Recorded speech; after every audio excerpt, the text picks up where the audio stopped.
Market లో invest చేసి మీ డబ్బులు డబుల్ చేసుకోవాలనుకుంటున్నారా? సుందరరామిరెడ్డి గారి లైవ్ సెమినార్ కి అటెండ్ అవ్వండి.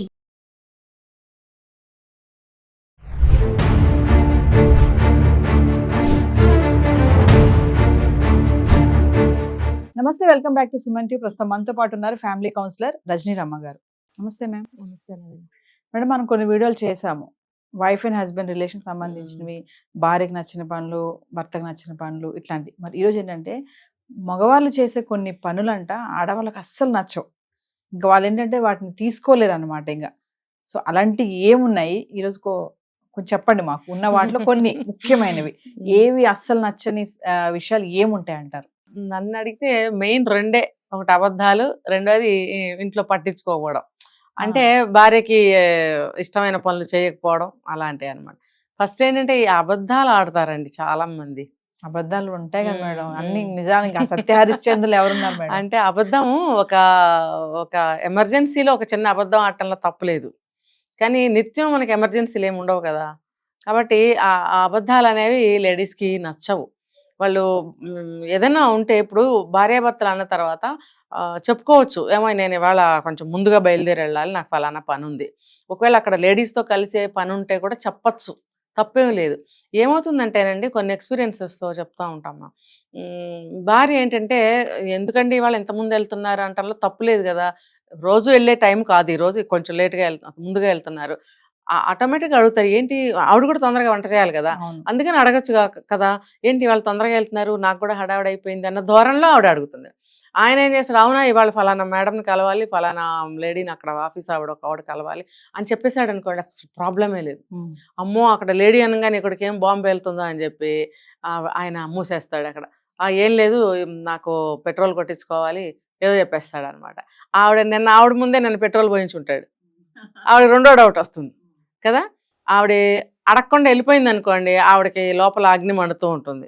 నిన్నే కదా అయితే ఇవాళ ఏదో రాంగ్ వేలో వెళ్తున్నాడు అని. మరి అడిగింది అనుకోండి, ఆయన ఇంకొక అబద్ధం చెప్పచ్చు, అది లీక్ అయిపోయిందనో ఏదో ఒకటి చెప్పచ్చు కదా. కాబట్టి ఒక అబద్ధానికి ఏమవుతుందంటే 100 అబద్ధాలు వస్తాయి. కాబట్టి ఆ అబద్ధం ఎమర్జెన్సీలో తప్ప అబద్ధం ఆడకూడదు. అదైనా కూడా చెప్పి చేయటం వల్ల తప్పేమీ లేదు. ఇంకొకటి ఏంటంటే ప్రతి దానికి కూడా నాతో చర్చించాలి అనే ఒక భావన భార్యలకు ఉంటుంది. ఇప్పుడు ఇద్దరూనండి, ఆయనకి కూడా ఈవిడ చెప్పాలి, ఈవిడికి ఆయన చెప్పాలి. అప్పుడు ఏమవుతుందంటే ఒకళ్ళ మీద ఒకళ్ళకి నమ్మకం పెరుగుతుంది. ఒక నమ్మకం, ఒక బంధం మంచిగా గట్టిగా ముందుకు సాగాలి అని అనుకుంటే ఇద్దరు మధ్యన కూడా ఆ అబద్ధాలు అనేవి ఉండకూడదు. ఇంకోటి, అబద్ధాలు చూసి పిల్లలు కూడా నేర్చుకుంటారు. ఇంకొకటి, ఆయన అబద్ధం ఆడితే ఆవిడ కూడా ఆడే ఛాన్స్ ఉంది. ఇప్పుడు ఆయన ఏం చేస్తున్నాడో ఈవిడికి అర్థం కాదు, తెలీదు, ఈవిడేం చేస్తుందో ఆయనకి అర్థం కాదు. అంటే ఇద్దరు అబద్ధాల మీద అబద్ధాలు కంటిన్యూ అయిపోతుంటాయి. అది పిల్లలకు కూడా అదే అలవాటు వచ్చేస్తుంది. కాబట్టి దానివల్ల ఎటువంటి నష్టం కలుగుతుంది అనేది వాళ్ళ రన్నింగ్ లైఫ్లో వాళ్ళకి అర్థం అవుతుంది అనమాట. సో ఈ అబద్ధాలు అనేవి ఆడకుండా ఉంటే బాగుంటుంది.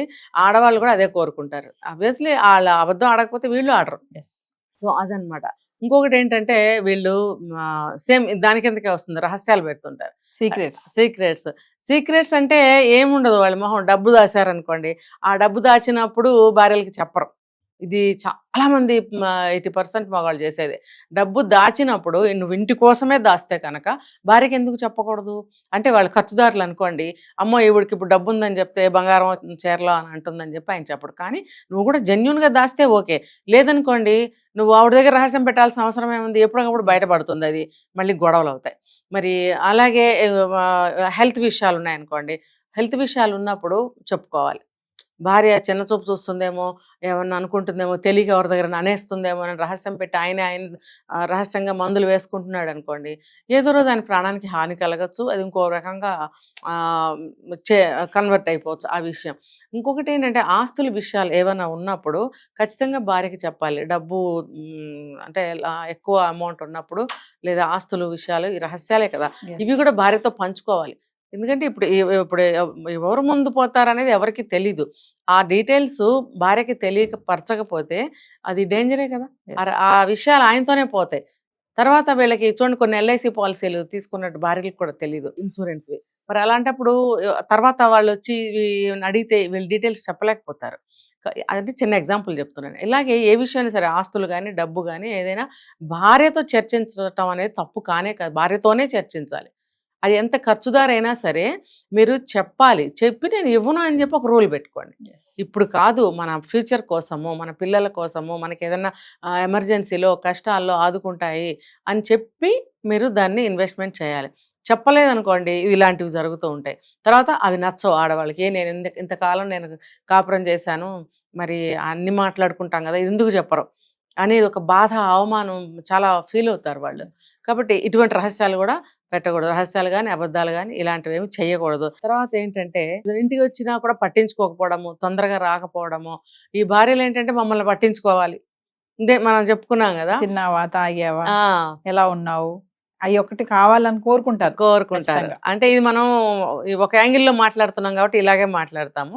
సెకండ్ ఫేజ్ మనం వాళ్ళ గురించి మాట్లాడినప్పుడు చెప్దాం. ఇప్పుడు భార్య కోరుకుంటుంది కదా, కోరుకున్నప్పుడు ఇంటి వాతావరణానికి అనుకూలంగా పరిస్థితులు ఉండాలని భార్య కోరుకుంటుంది. చూడండి, నేను మార్చి చెప్తున్నాను. ఇది భార్య కోరిక అంటే భార్య కోరిక అని అనుకోవద్దు.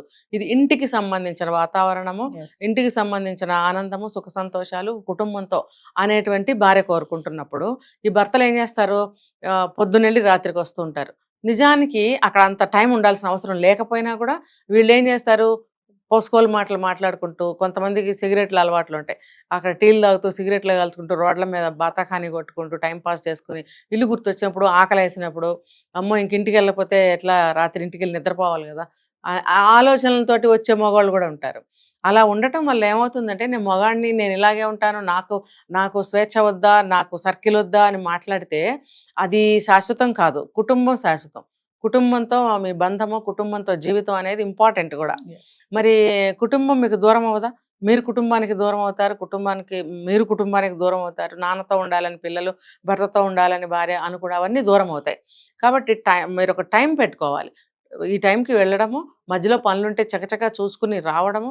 ఇంకా ఏదన్నా ఇంటికి సంబంధించిన విషయాలైతే వీకెండ్స్లో భార్యాభర్తలు కలిసి వెళ్ళి చేసుకోవచ్చు. మధ్యలో నువ్వు ఒక్కడవే చేసుకురావాల్సిన అవసరం ఏముంది, ఇద్దరు కలిసి కూడా వెళ్ళచ్చు. మరి ఇలాంటి ఇన్ని రెమెడీస్ ఉన్నప్పుడు ఆయన ఇల్లు పట్టించుకోకుండా ఒక్కడే అన్ని దున్నేస్తాను అని అంటే మాత్రం సమస్యలు వస్తాయి. అలా ఇల్లు పట్టించుకోవడంలో ఏంటంటే పిల్లల్ని కూడా పట్టించుకోవాలి. వాళ్ళకి చదువు సంధ్యలు ఏంటి, విద్యా బుద్ధులు ఏంటి, మంచి అలవాట్లు నేర్పడం ఏంటి, తండ్రి అంటే ఏంటి, తల్లి అంటే ఏంటి, బాండ్, దీని గురించి వాళ్ళకి తెలియకుండా పోతుంది. తల్లి ఒక్కటే ఎంతసేపు కొట్టుకుంటూ కూర్చుంటుంది, ఆయన పాత్ర కూడా ఉంటుంది కదా ఇక్కడ. ఉన్నప్పుడు ఇద్దరు కలిసి ఇంటిని నడపాలి. లేకపోతే భార్యలకి ఇది నచ్చదు. ఇంకొక పాయింట్ ఏంటంటే, మనం చెప్పుకున్నాం కదా ఫైనాన్స్ మ్యాటర్ ఒకటి, అది ఫైనాన్స్ కూడా చెప్తూ ఉండాలి. ఇంకొకటి, వీళ్ళకి వేరే వాళ్ళతో ఏమైనా అఫైర్స్ ఉంటే అది కూడా భార్యలకి నచ్చుతుందా? అది మనం ప్రత్యేకంగా చెప్పుకోక్కర్లా, ఎవరికి నచ్చదు. అది ఏంటంటే అటువంటి వ్యవహారాలు భార్యలకి నచ్చవు. మీరు భార్యతో అన్యోన్యంగా ప్రేమగా పెళ్లి చేసుకున్నారు కాబట్టి కుటుంబ పరంగా అలా ఉండాలి, ఫ్యామిలీ టైప్గా మీరు ఉండాలి. మీరు వేరే వ్యవహారాలు పెట్టుకున్నారనుకోండి, అది ఏ భార్య అయినా సరే, ఏదైనా అతనికి ఏదైనా వ్యసనం ఉన్నా సరే మాన్పించుకోవాలి అని ప్రయత్నిస్తుందే కానీ, అనారోగ్యం ఉందనుకోండి బాగు చేసుకోవాలని చూస్తుంది. పెళ్ళి అయిన తర్వాత అనారోగ్యం వచ్చింది, యాక్సిడెంట్ అయింది, కాలు పోయింది, లేకపోతే కన్ను పోయింది అంటే కూడా సరిపెట్టుకుంటుంది. కానీ వేరే వాళ్ళతో అక్రమ సంబంధం, వేరే మనిషితో వేరే వ్యవహారం ఉందంటే మాత్రం అసలు ఆడవాళ్ళు సరిపెట్టుకోరు. ఎందుకంటే తన లైఫ్ని ఇంకొక లేడీస్తో పంచుకోవడం అంటే ఎవరికి నచ్చుతుంది చెప్పండి? మన ప్రాపర్టీ మనమే అనుభవించాలని అనుకుంటారు. అలాంటప్పుడు వేరే వాళ్ళతో పంచుకోవాలని ఎవరు ఆశించరు. కాబట్టి ఇలాంటి వ్యవహారాలు చెయ్యకూడదు అని మనం ఎప్పుడూ చెప్తూనే ఉన్నాము. చెయ్యకండి అని ఇప్పుడు మళ్ళీ చెప్తున్నాను. కొంతమంది అంటారు నా మొగుడు నాకే సొంతం అని మాట్లాడే ఆడవాళ్ళు కూడా ఉన్నారు. నా మొగుడు నాకు సొంతం కాకపోతే నీకు సొంతం ఎలా అవుతాడు? నువ్వు ఇంత కట్న కానుకలు ఇచ్చో, ఇంకోటి ఇచ్చో కష్టపడి సంబంధం వెతికి పెళ్లి చేసి ఇన్ని సంవత్సరాలు కాపురం చేసిన తర్వాత వాడెళ్ళి ఇంకో దాంతో తిరుగుతుంటే నా మొగుడు నాకు సొంతం ఎందుకు అనుకోకూడదు? ఎందుకు అనుకుంటే తప్పెందుకు పడుతున్నారు? నా మొగుడు నాకు సొంతమనే అనుకోండి. అనుకున్నప్పుడు అన్నీ బాగుంటాయి. కాకపోతే ఏంటంటే వాళ్ళు ఎవరితో మాట్లాడనీయకుండా, ఎవరికి ఎక్కడికి వెళ్ళనీయకుండా అలా కూడా చేయొద్దు. ఇంతవరకే మీరు చూసుకోవాలి. అతను కూడా, భర్త కూడా ఏంటంటే నా భార్య నాకు సొంతం, నేను తనకి సొంతం, మేమిద్దరం ఒకటి అనే భావన వాళ్ళ ఉంటే సంసారం చాలా బాగుంటుంది. అంతేగాని ఇలాంటి పిచ్చి పిచ్చి వేషాలన్నీ వేస్తే ఆడవాళ్ళకి నచ్చవండి. Thank you ma'am.